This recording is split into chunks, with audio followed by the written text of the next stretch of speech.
Dear students, इस video lecture में हम लोग गेट की परीक्षा में calculation of inductance of transmission lines के टॉपिक पर पूछे गए सारे क्वेश्चंस को डिस्कस करेंगे। तो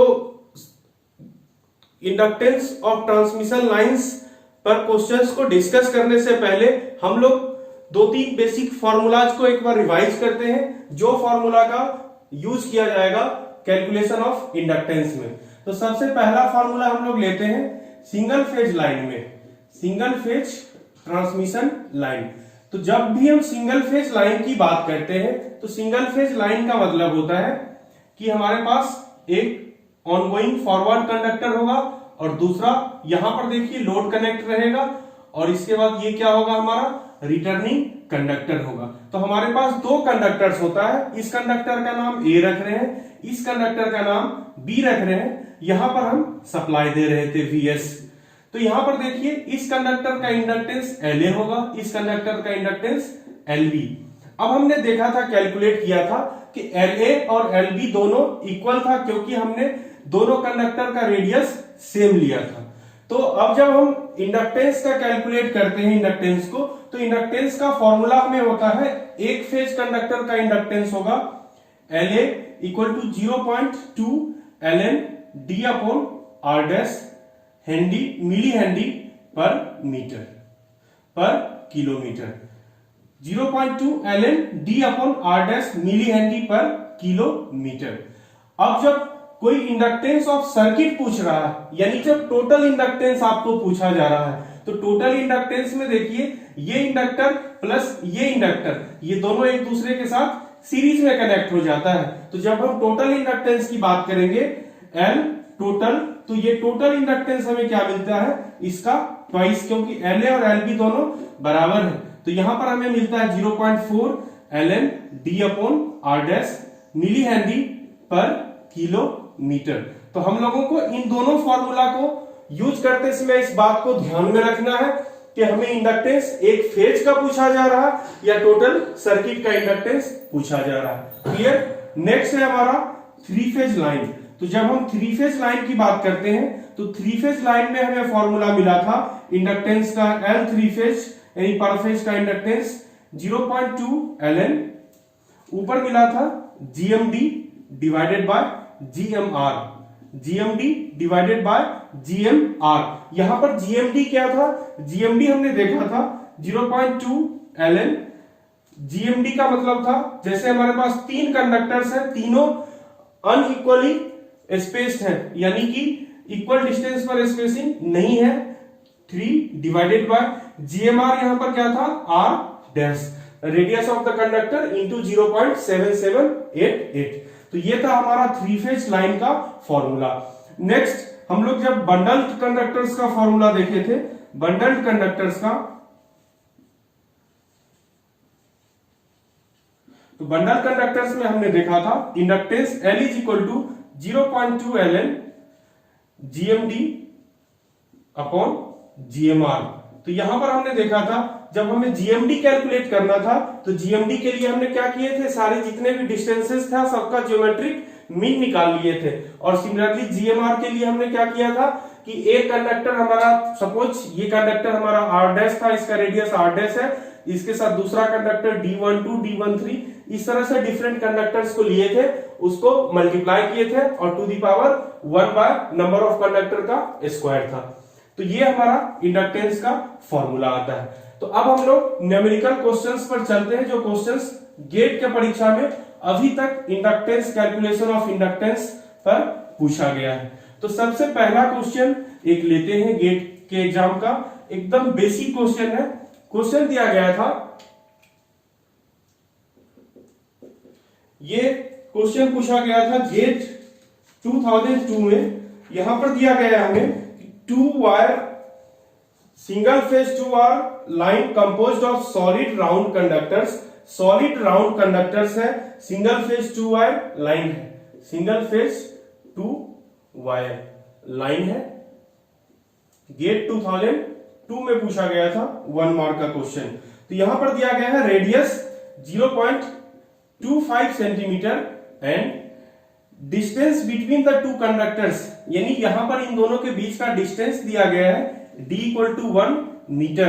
तो हमसे पूछा जा रहा है कि if the distance is doubled, if the distance is doubled, अगर डिस्टेंस को डबल कर दिया जाएगा तो पूछा जा रहा है कि इंडक्टेंस पर क्या इफेक्ट पड़ेगा। तो यहां पर डिफरेंट ऑप्शंस दिए हुए हैं। ऑप्शन दिया गया है inductance will B doubled, inductance will be half, inductance will be increased but will not be doubled, और चौथा ऑप्शन दिया था इंडक्टेंस विल बी डिक्रीज्ड। तो हम लोग इसको समझते हैं। जब हम इंडक्टेंस का फॉर्मूला लिखेंगे तो अगर हम लोग यहां पर सिंगल फेज का इंडक्टेंस लिखें तो ये होगा 0.2 ln d upon r dash. तो यहां पर यही d है डिस्टेंस ऑफ सेपरेशन, और इस डिस्टेंस ऑफ सेपरेशन को क्या किया गया है, इसको डबल कर दिया गया है, यानी 2d कर दिया गया है। तो जब ये डिस्टेंस ऑफ सेपरेशन डबल होगा तो लेकिन यहां पर क्या हो जाएगा हमारा l डैश हो जाएगा 0.2 ln 2d divided by r dash. तो जब ln 2d divided by r dash हो जाएगा तो यहां हम क्या देखेंगे, ये l डैश की वैल्यू l से अधिक होगी, लेकिन ये डबल नहीं होगा क्योंकि यहां पर लॉग लगा हुआ है, ln लगा हुआ है, ln के कारण ये डबल नहीं होगा बट ये इंक्रीज करेगा। तो हमारा आंसर क्या होगा, इंडक्टेंस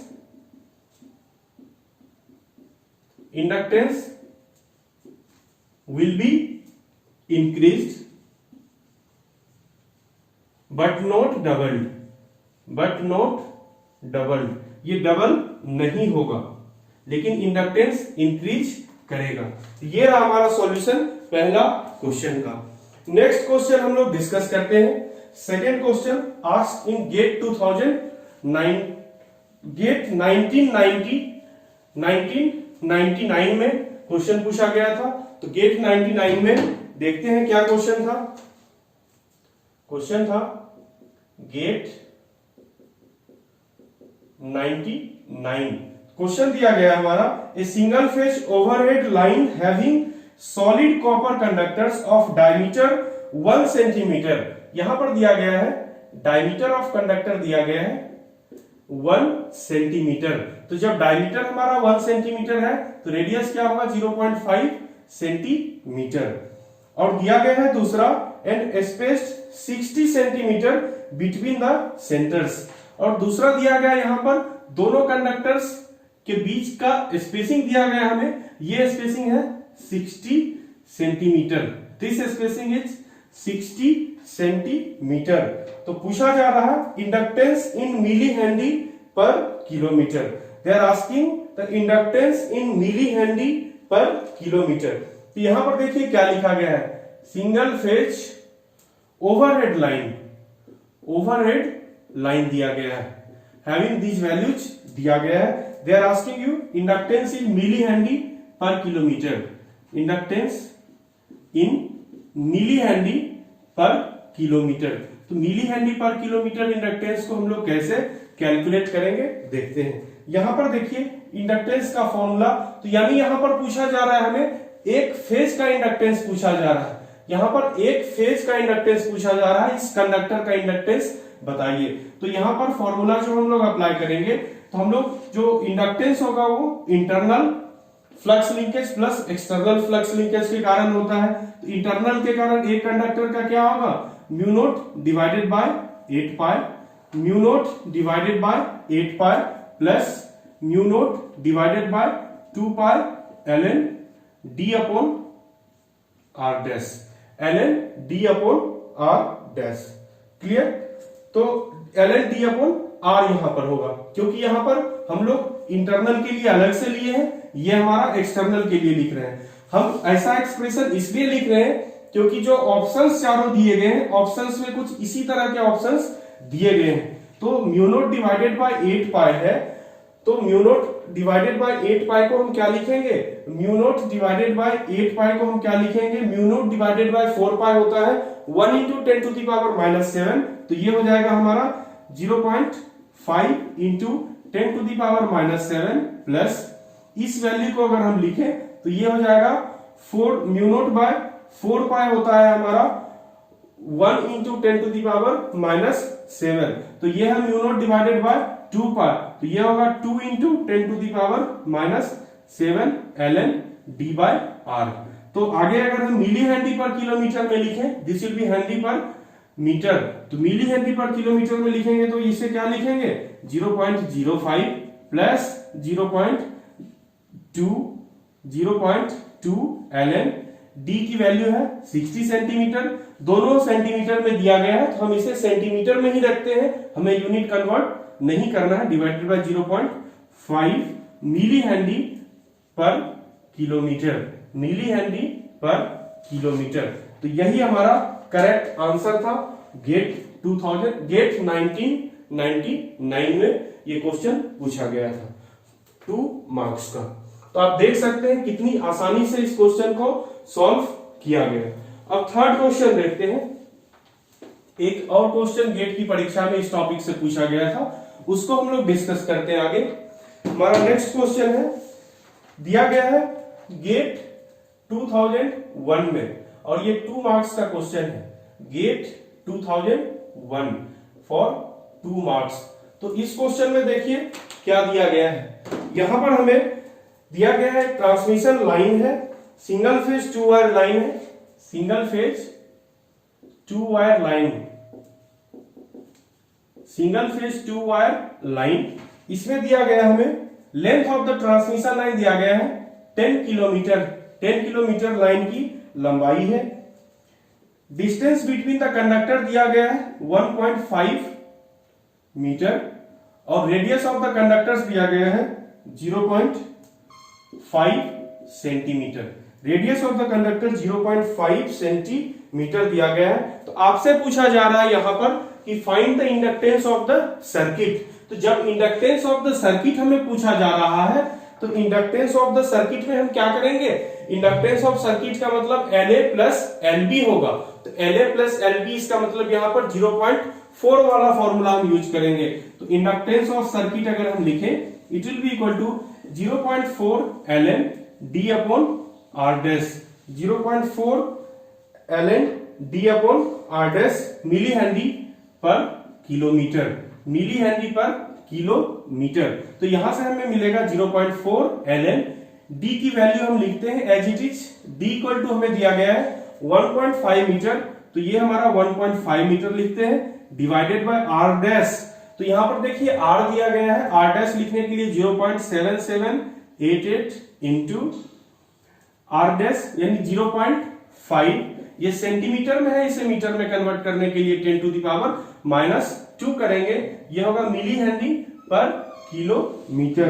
तो इसको जब हम लोग यहां पर अगर हम इसे, हमें से इंडक्टेंस पूछा जा रहा है इन हेनरी, इन मिली हेनरी, क्योंकि लंबाई यहां 10 किलोमीटर दिया गया है, तो हम क्या करेंगे, इसे अगर 10 से मल्टीप्लाई कर देंगे, इसे अगर आप 10 से मल्टीप्लाई कर देंगे तो ये क्या हो जाएगा, मिली हेनरी में आ जाएगा, इंटू 10 किलोमीटर कर देंगे। तो यहां से हमें आंसर मिल रहा है 23.8 milli henry, 23.8 milli henry is the answer.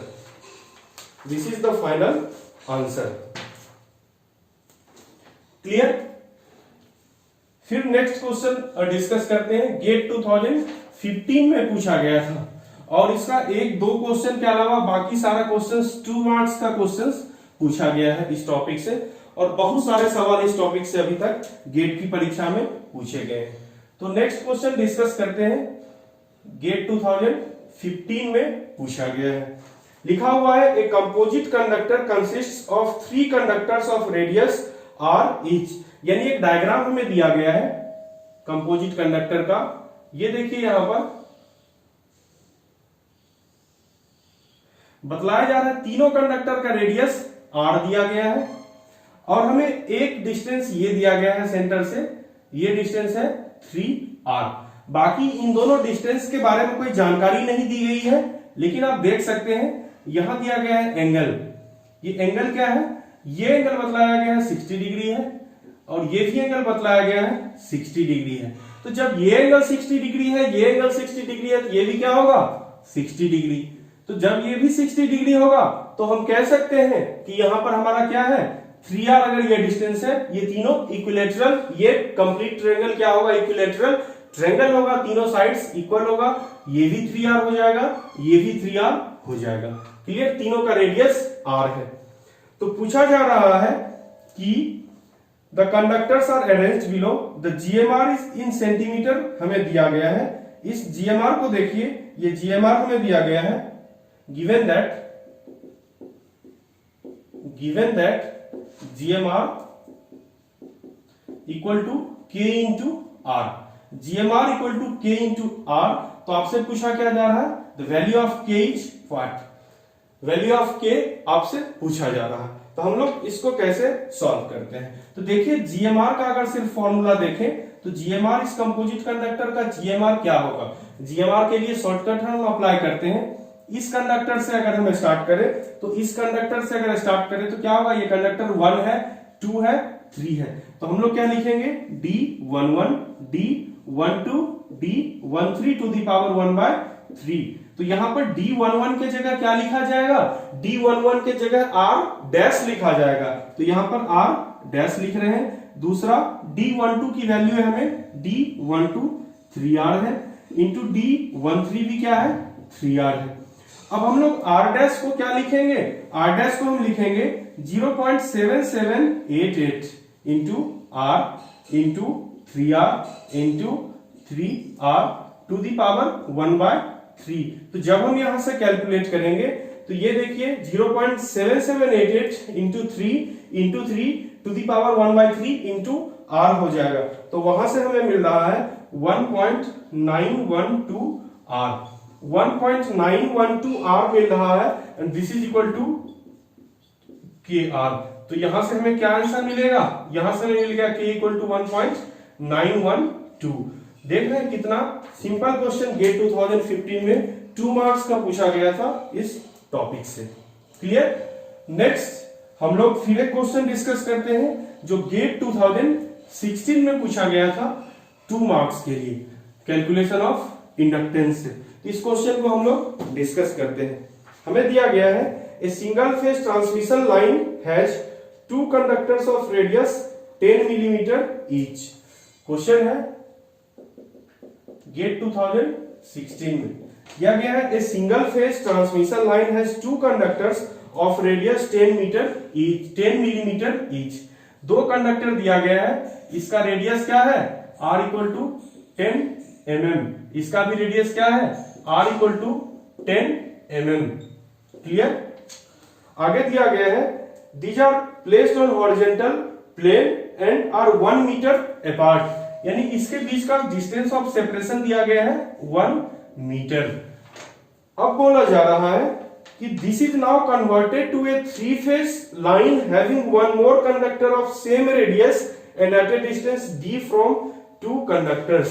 यानी अब बतलाया जा रहा है कि सिंगल फेज ट्रांसमिशन लाइन को 3 फेज ट्रांसमिशन लाइन में कन्वर्ट किया जा रहा है, एक तीसरा कंडक्टर को प्लेस किया जा रहा है। इस तीसरा कंडक्टर का भी रेडियस क्या है, रेडियस R है इस तीसरा कंडक्टर को, लेकिन ये बतला रहा है कि इस कंडक्टर की दूरी इन दोनों कंडक्टर से एट ए डिस्टेंस d है, एट ए डिस्टेंस d है, और ये है हमारा 1 मीटर। ये दोनों कंडक्टर्स की दूरी एट ए डिस्टेंस d है। अब दिया गया है and 3 phase line is fully transposed, ये भी लिखा गया है 3 phase line is fully transposed, यानी ये ट्रांसपोज है, यानी रेगुलर इंटरवल पर इसका पोजीशन चेंज किया गया है तीनों कंडक्टर्स का। आपसे कहा गया है कि द पॉजिटिव सीक्वेंस इंडक्टेंस पर phase of 3 phase transmission line is 5% more than, दिया गया है positive sequence inductance of 3 phase line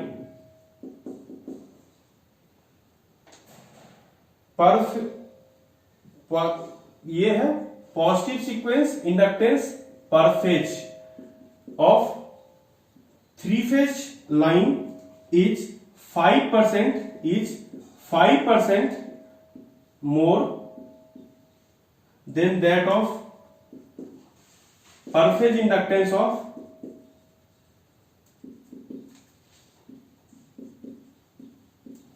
of single phase line। तो आपसे पूछा जा रहा है then D in metre is what, D पूछा जा रहा है मीटर में क्या होगा। यानी कि एक 3 फेज ट्रांसमिशन लाइन है, ये ट्रांसपोज किया गया है। आपसे कहा जा रहा है इस सेक्शन का इंडक्टेंस कैलकुलेट करेंगे पर फेज इंडक्टेंस, और इस सेक्शन का पर फेज इंडक्टेंस कैलकुलेट करेंगे। इस सेक्शन का जो पर फेज इंडक्टेंस होगा वो 5% अधिक होगा इससे, यानी इसका पर फेज इंडक्टेंस अगर 100 है तो इसका पर फेज इंडक्टेंस होगा 105, यानी 1.05 टाइम्स अधिक होगा। तो आपसे पूछा जा रहा है find the value of capital D. तो अब हम लोग कैसे इसको सॉल्व करेंगे, तो पहले हम लोग क्या करेंगे कि हमारा सिंगल फेज कॉम्बिनेशन जो दिया गया है इसका हम लोग इंडक्टेंस कैलकुलेट कर लेते हैं पर फेज। एल ए कैलकुलेट कर लेते हैं सिंगल फेज का। सिंगल फेज का एल ए अगर कैलकुलेट करें ये होगा 0.2 ln d divided by r dash. तो यहां से लिखेंगे 0.2 ln d की वैल्यू है 1 metre divided by r dash यानी 0.7788 इंटू 10 मिलीमीटर दिया गया है। 10 मिलीमीटर का मतलब होता है 1 सेंटीमीटर, यानी 0.01 मीटर, 0.01 मीटर। तो यहां से अगर हम LA लिखें the value of LA is 0.97 milli henry per kilometre. ये है LA पर फेज इंडक्टेंस की वैल्यू। अब हम लोग 3 फेज इंडक्टेंस देखें, जो 3 फेज सर्किट का पर फेज इंडक्टेंस होगा वो क्या हो जाएगा 1.05 टाइम्स ऑफ LA। तो ये हो जाएगा हमारा 1.05 से मल्टीप्लाई करेंगे it will be equal to 1.02 milli henry per kilometre. अब हम लोग इस इंडक्टेंस को जान चुके हैं और L3 फेज का फॉर्मूला क्या होता है 0.2 ln, ऊपर हम लिखेंगे geometric mean distance divided by r dash, divided by r dash. तो अब हम लोग L3 फेज हमें दिया गया है 1.02 milli henry per kilometre and this will be equal to 0.2 ln। अब GMD अगर लिखें तो GMD क्या होगा 1 into D to the power 1/3। तो ये हो जाएगा 1 into D to the power 1/3 divided by r dash की वैल्यू अगर लिखें तो r डैश हम क्या लिखेंगे r dash will be equal to, यहां से r डैश अगर लिखे ये होगा 0.7788 इंटू यहां पर क्या होगी वैल्यू इसकी r डैश वही रहेगी 0.01, यहां सारा डिस्टेंस मीटर में है। तो जब हम इसका कैलकुलेशन करेंगे तो यहां से आपको मिलेगा d is equal to 1.44 metre. From here you will get d equal to 1.44 metre. So this will be the answer of the question. ये होगा क्वेश्चन का आंसर। तो ये क्वेश्चन 2016 में पूछा गया था और आप देख सकते हैं कि इसे भी आपने आसानी से सॉल्व कर लिया। नेक्स्ट हम लोग डिस्कस करते हैं। नेक्स्ट एक क्वेश्चन गेट 2017 में पूछा गया है।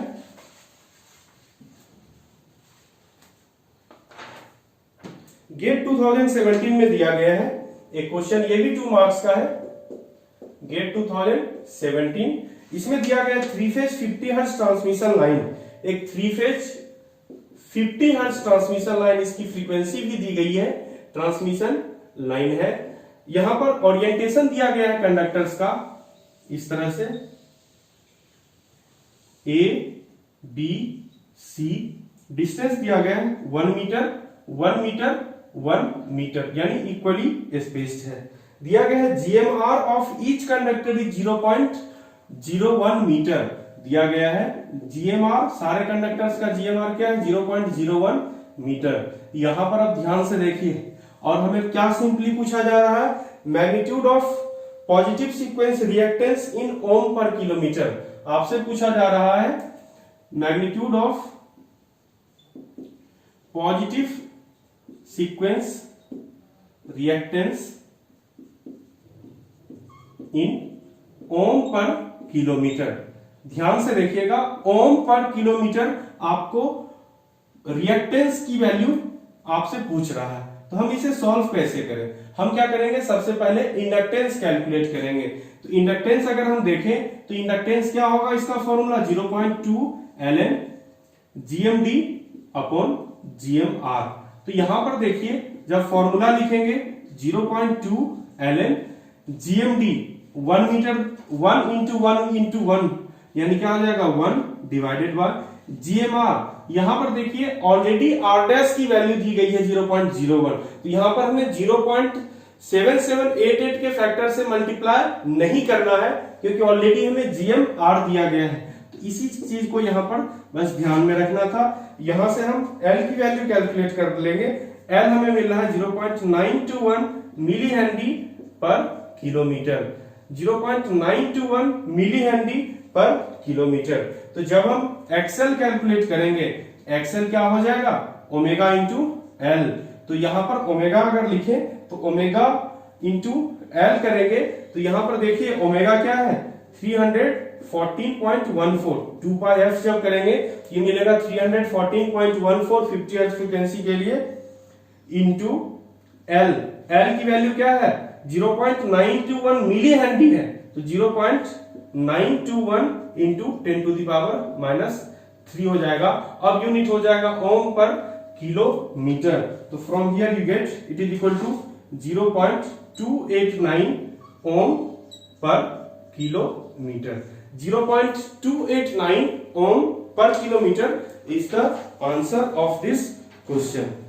क्लियर? नेक्स्ट एक क्वेश्चन थ्योरेटिकल क्वेश्चन पूछा गया है गेट 1992 में। The question is the inductance of power transmission line increases with. Inductance of power transmission line increases with. तो जब इंडक्टेंस की बात करते हैं तो इंडक्टेंस कैसे इंक्रीज करता है पावर ट्रांसमिशन लाइन का? इंडक्टेंस आपने देखा क्या है ln d divided by r dash है। ln d divided by r dash या फिर ln GMD divided by GMR है। तो यहां पर ये d क्या है स्पेसिंग बिटवीन द कंडक्टर है, r है रेडियस ऑफ द कंडक्टर। तो जब हम लोग स्पेसिंग को बढ़ाएंगे, स्पेसिंग को बढ़ाने से ही इंडक्टेंस बढ़ेगा। अगर हम रेडियस को बढ़ाते हैं तो इंडक्टेंस घटेगा। तो यहां पर 4 ऑप्शंस दिए गए थे। पहला ऑप्शन था कि डिक्रीज इन लेंथ, तो नहीं। अगर आप लंबाई बढ़ाएंगे तो लंबाई के प्रोपोर्शनल होता है इंडक्टेंस। आपने यहां पर इंडक्टेंस पर किलोमीटर कैलकुलेट किया है, तो if you are increasing the length the inductance will be increasing.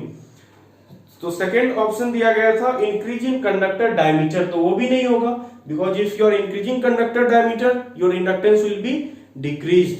Third option is increased in spacing between the conductor. तो स्पेसिंग बिल्कुल यहां पर इस स्पेसिंग को बढ़ाएंगे तो यहां पर इंडक्टेंस इंक्रीज करेगा। और फोर्थ ऑप्शन दिया गया है increase in load current carried by conductor. तो जब लोड करंट की बात कर रहा है, लोड करंट पर इंडक्टेंस बिल्कुल भी डिपेंड नहीं कर रहा है। Whatever be the load current is carrying by the transmission line it's inductance does not depend. Inductance किस पर डिपेंड कर रहा है? इंडक्टेंस इसके फिजिकल ओरिएंटेशन पर डिपेंड कर रहा है, इसका रेडियस, इसका स्पेसिंग, इन सारी चीजों पर, और साथ साथ परमेबिलिटी ऑफ द मीडियम पर डिपेंड कर रहा है। तो यहां पर हम देख लिए कि 7-8 क्वेश्चंस हमने डिस्कस किया कैलकुलेशन ऑफ इंडक्टेंस, यानी गेट 1992 से अभी तक गेट 2020 तक जितने भी क्वेश्चंस पूछे गए हमने सारे क्वेश्चंस को डिस्कस किया इस टॉपिक का। आई होप ये टॉपिक अब आप लोगों का पूरा क्लियर हो गया होगा। नेक्स्ट वीडियो लेक्चर में हम लोग calculation of capacitance of transmission lines discuss करेंगे।